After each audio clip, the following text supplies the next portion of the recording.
And now, tonight's presentation of radio's outstanding theater of thrills, Suspense. Tonight, the story of a little girl and the terror in a vacant lot.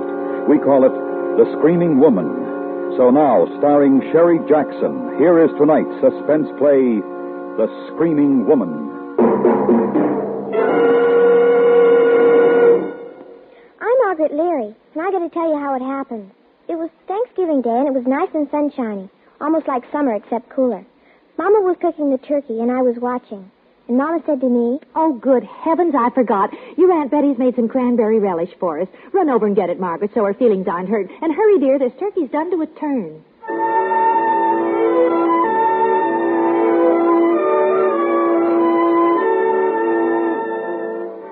So I ran to Aunt Betty's, and on the way back I took a shortcut through Mr. Kelly's loft. It's a swell place to play Indians and cowboys, or explore, or hunting for treasure, because trucks dump all kinds of stuff there. Loads of dirt and junk, and even big things like old cars and big pipes and chunks of concrete. Well, this day, coming back from Aunt Betty's, I saw that a lot of new junk of dirt had been dumped there since Saturday. They'd even covered up a swell big concrete pipe that us kids called our fort. Covered it clear up. Well, I was looking around to see where it used to be, when all of a sudden, the sound was coming up out of the ground.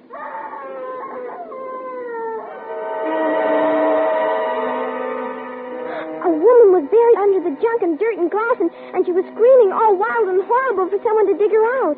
I started to run. I fell down and got up and ran some more. It was an awful, awful long way to our house that day. Margaret. Mama! Margaret, haven't I told you not to slam the door? Oh, is that the relish? Listen, Mama, there's a screaming woman in the lot. Wash your hands, Margaret. She was screaming and screaming and screaming. Mama, listen to me. We gotta dig her out. She's buried under tons and tons of dirt. Well, I'm sure she can wait till after dinner. Oh, honestly, next year, I swear I'm going to buy a bigger platter. Mama, don't you believe me? You gotta believe me. Oh, look, honey, I've got a million things to do. Oh, good gosh, look at you. How'd you get your knees so dirty? Well, running back from the lot. Well, never mind. Scoot and tell your dad we're about to eat. He's in the front room reading his paper. Dad! Oh, Dad, I gotta tell you something. Getting hungry, baby? Dad, there's a screaming woman in the lot. I never knew a woman who didn't. We gotta get picks and shovels and dig her up. Dad! Oh, I don't feel much like an archaeologist today, Margaret. Can't think of anything but food. Let's have an expedition next Sunday and dig her up. We can't wait that long. Dad, you'll die if we don't do it now. Calm down now. Dad, please. Listen, dear. After our Thanksgiving dinner, I'll come out and listen to your screaming woman. How's that? No, Dad. Maybe she'll die if you don't come out now. You've got to come now. Margaret? If you believe me, you wouldn't wait. Margaret, listen. You never believe me. Mama doesn't believe me. Nobody believes Margaret, me. quiet down right this minute.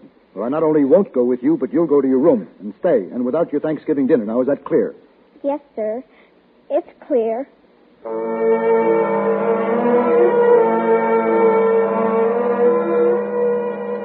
Margaret, you heard Mother. Don't gobble. But, Dad, we've got to hurry. My dear young lady, this is Thanksgiving dinner, an occasion when we do not hurry. Oh, please, Listen, Dad. if you pester me any more, if you mention her again, this screaming what's-this, I won't go out with you to hear her recital at all. Now, is that understood? Yes, sir. It's understood. Well, now that I can be thankful for a full stomach, I guess we should consider what other things we have to be thankful for. Well, we're all healthy. And I'm thankful for my big daughter. Right, baby? Yes, Dad. And for my loving wife, who is still the most romantic woman I know. Oh, silly. I'm thankful I didn't marry somebody else. Well, you nearly married Dora Lampo. You even gave her a ring. Oh, that never meant a thing. No, you've only had one serious competitor since we were all kids. Oh, who? Helen Nesbitt. Yeah, Helen was my first love.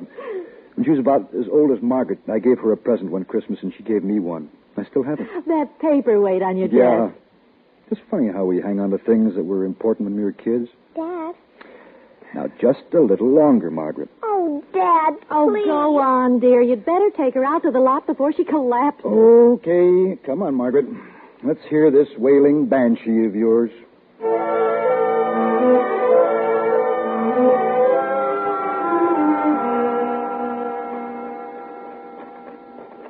just where is this screaming woman of yours? Lead me to her. Over here, where our fort used to be. The fort? The big concrete pipe. It's all covered up now. Kelly is really getting this lot filled in. All right, where's the lady? Right about here, Dad. Listen. Don't hear a thing except the wind. You better button your sweater, Margaret. Listen. No, it's the trolley over on Aspen Street. Hey there! Screaming woman! Hey! I'm afraid your screaming woman's let you down. But she was here, Dad. Right under where they dumped all this dirt. I heard her screaming and screaming and screaming like she was underneath in the fort. Somebody's dumped tons and tons right on top of our fort. Oh, well, that's too bad they buried your fort, dear.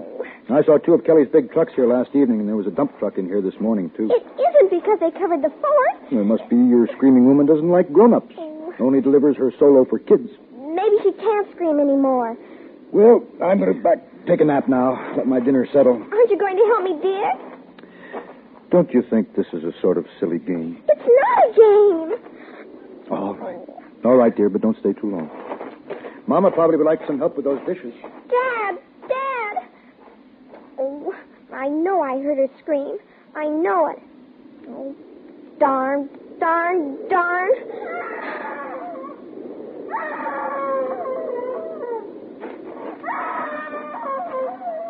You are there. Hey, screaming woman.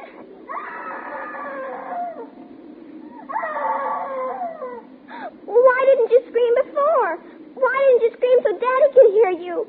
Oh, just don't scream for me. I can't help you all by myself.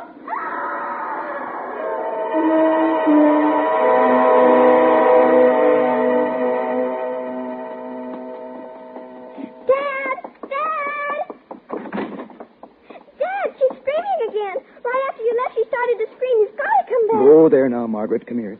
Let me feel your head. Please, Daddy, please. Oh, you've got a fever. Please, Now, you're Daddy. going to lie down, young lady. We can't leave her down there, Dad. We can't. Come along in your room. It's awful, Dad. It's awful for her to be screaming and screaming and nobody listening or caring. Margaret. She'll choke when there isn't any more air and then she'll die. You're going to lie down the rest of the afternoon before you make yourself sick. No, I've got to dig her up. I've got to go back. It's all those comic books you've read, darling. Now, I forbid you to leave the house. Close your eyes and take a nap like a good little girl. What am I going to do? What am I going to do?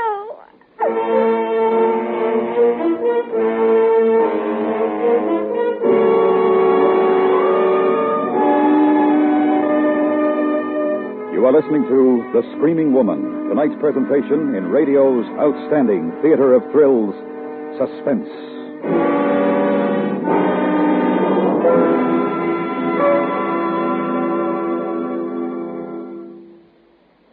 Today begins Red Cross Month, a reminder to all Americans, whether or not you have ever benefited personally from the far-flung effective relief and rehabilitation programs of your Red Cross. Your month of March donation to the Red Cross, which you are urged to make, will keep Red Cross activities in progress. But you are urged to take a still more important step in addition. You are urged to be an active member of your local Red Cross chapter. Remember, the Red Cross is people helping people. Join and serve more effectively to benefit should the need arise. And now, we bring back to our Hollywood soundstage Sherry Jackson, starring in tonight's production of The Screaming Woman, a tale well calculated to keep you in suspense.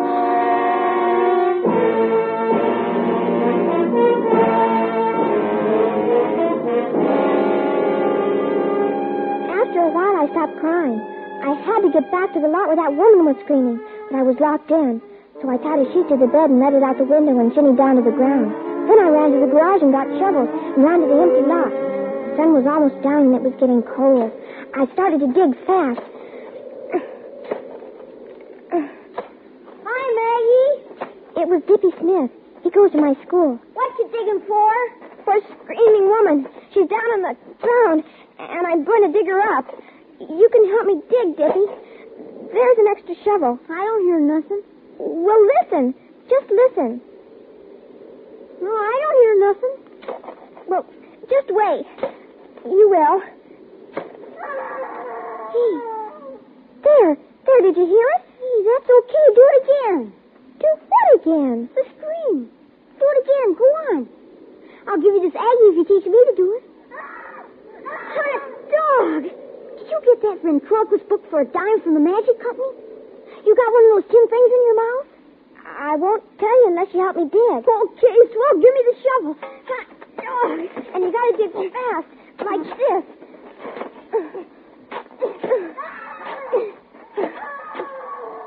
Boy, you think she was right under our feet. Oh, you're wonderful, Maggie. What's the screaming woman's name? Have you made up a name for her yet? Oh, sure. Her name's Shirley Miller, and she's a rich old lady, 160 years old, and she was buried by a crook named Spike. Come on, Dippy, dig.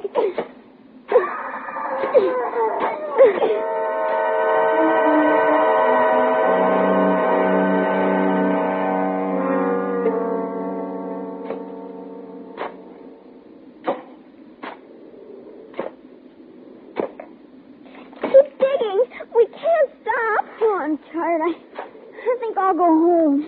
Tippy, there really is a woman buried there. Oh, sure. Don't you believe me?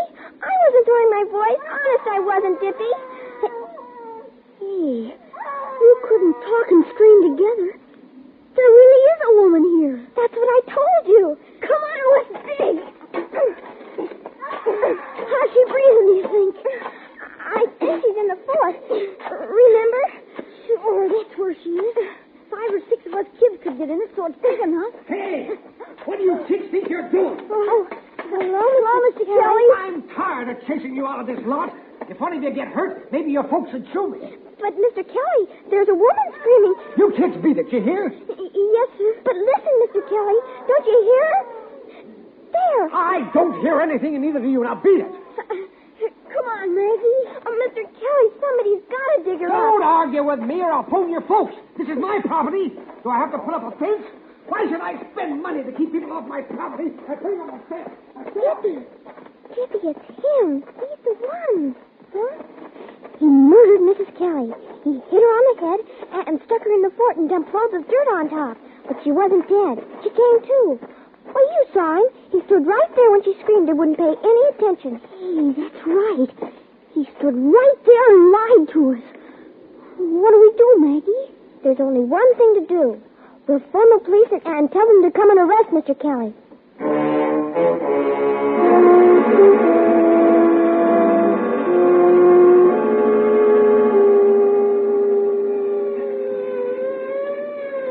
They sure got here fast, Maggie. Don't make a sound. Stay down. Mr. Kelly might get desperate and shoot or something.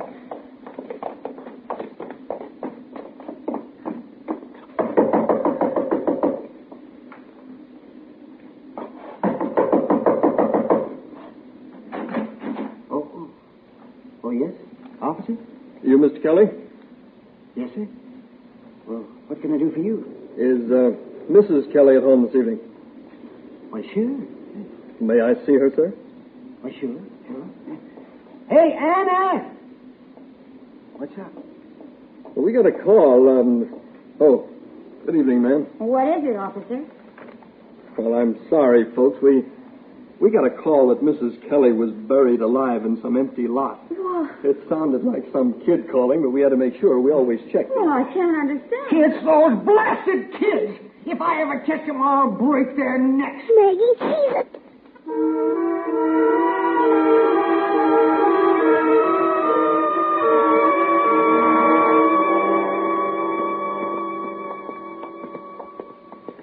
Boy, if Kelly telephones my dad, I'll get a licking. What'll we do about the screaming woman? Oh, to heck with her.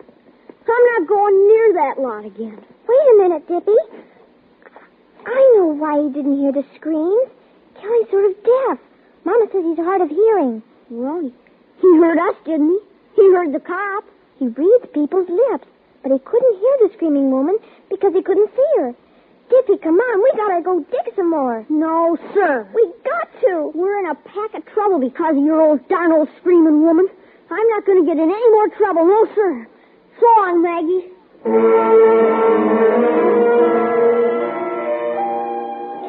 And he went off and left me all alone. It was dark now, and Dad would be hunting for me. If he found me, I'd get a licking and be put to bed, and then nobody would help the screaming woman at all. There was only one last thing to do, to go all over the neighborhood from house to house and find out who was missing. So I rang bells and knocked, but everybody was home, and I was about to give up when I came to the Nesbitt's house. The house was quiet, like nobody was home. And I saw a dim, spooky light inside somewhere. So I just kept knocking and knocking and knocking. What do you want? Nothing, Mr. Nesbitt. I want to see Mrs. Nesbitt. She's not here. She's going to the store. Oh. Then she ought to be back pretty quick. I'll come in and wait. Hey, wait a minute. I'll just sit down here and wait. I sure like a rocking chair. Don't mind me. Go right ahead doing whatever you were doing, Mr. Nesbitt. I wasn't doing anything.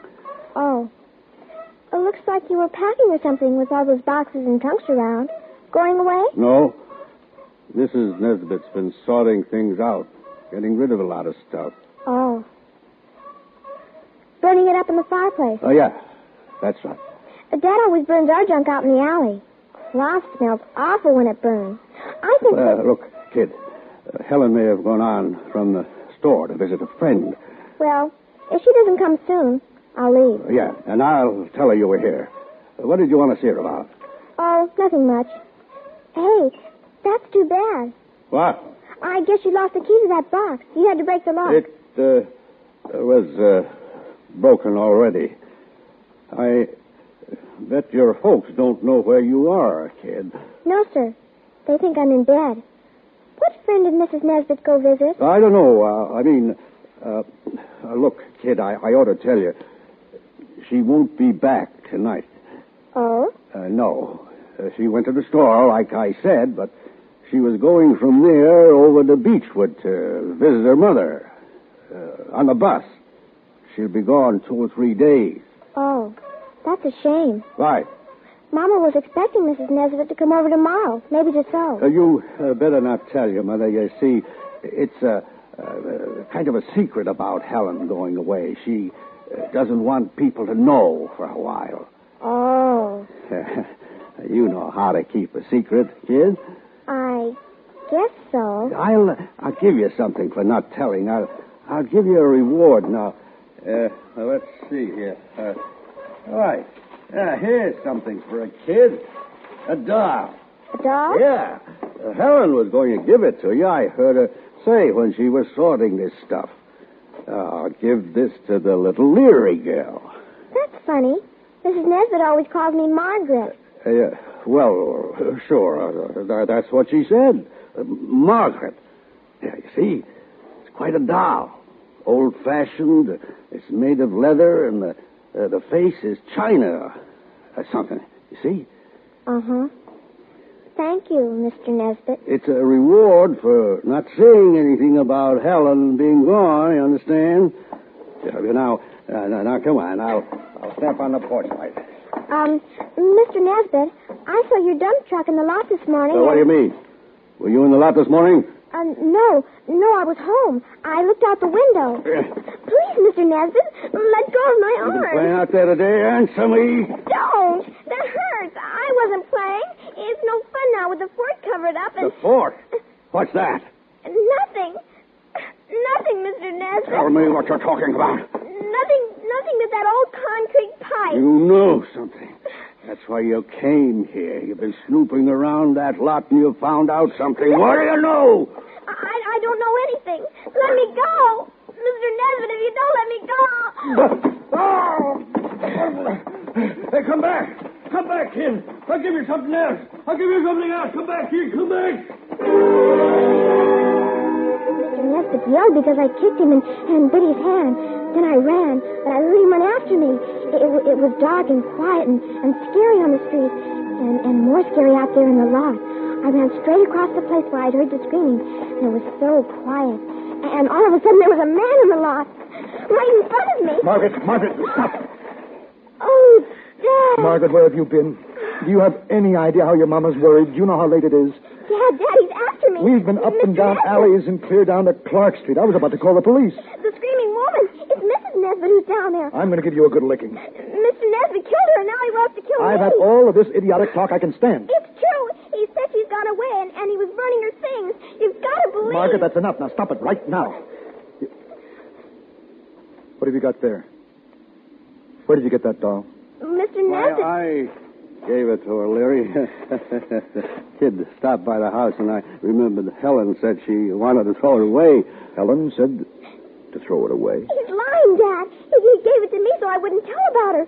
It was locked up in a box. He didn't have a key. He broke it open. She's a high-strung kid, Leary. All the stuff she was telling me. He's lying, Dad. Why are you lying, Charlie?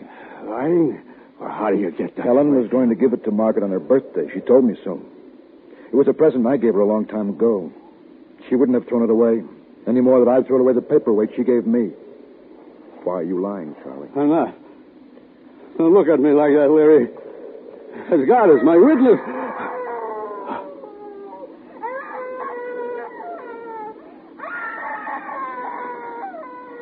It's her, Dad. It's the screaming woman. As God is your witness. No! Leary! No!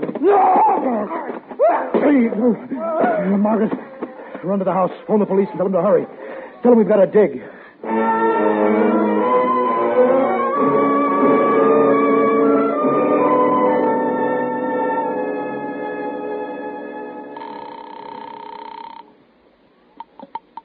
Hello?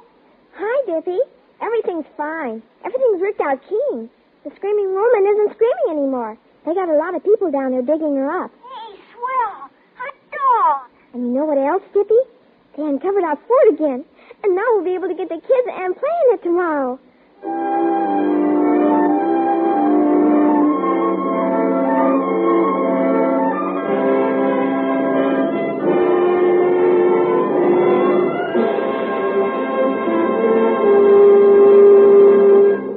Suspense, in which Sherry Jackson starred in The Screaming Woman by Ray Bradbury.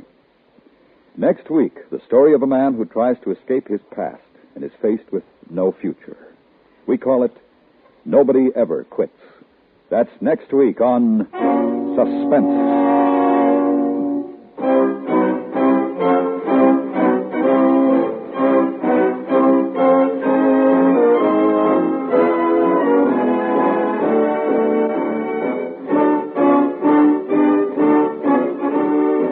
Suspense is produced and transcribed by Anthony Ellis. Adaptation was by Sylvia Richards.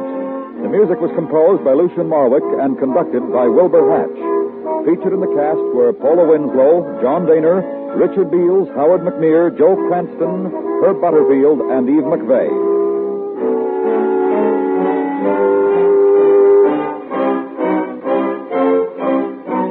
Join the FBI in Peace and War Wednesday nights on the CBS Radio Network.